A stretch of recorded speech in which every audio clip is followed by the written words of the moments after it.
We have one more option in this data validation. For example, in this particular cell or this particular range, what I want is, I want this range like this.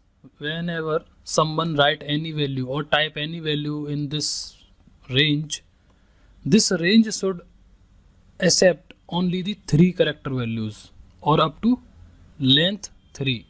So how we can validate this? Select that particular range, click on data validation, click on any value and select here from text length, and by clicking here and between 1 to 5, for example, I click OK, and now if I write my name here, which is a 5 character name, and click enter, it is accepting.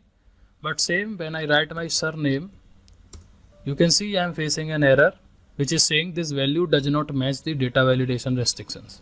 So this is how you can also restrict your data or your range to a specific length to be inserted.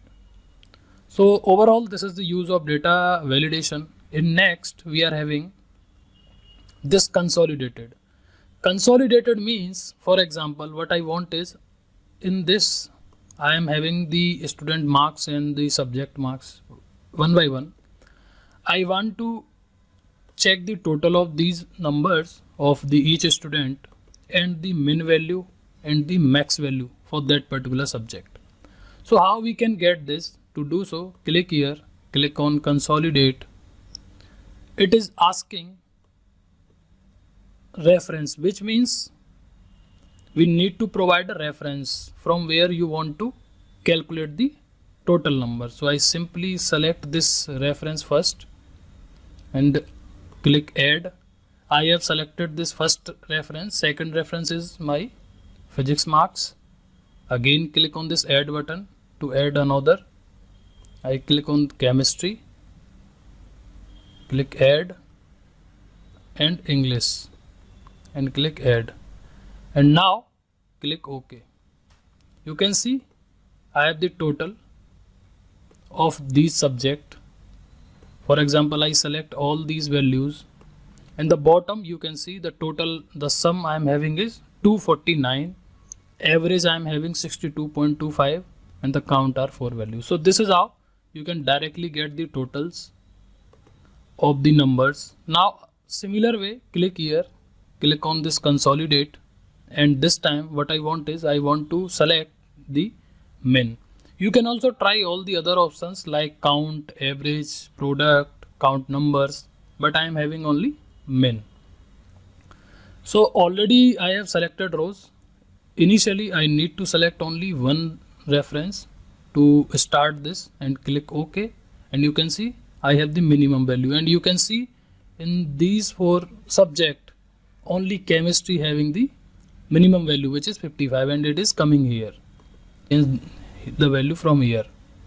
So click here and click max, and in reference select this particular range and click OK. Now I am having my maximum values here, minimum values here, and the total here.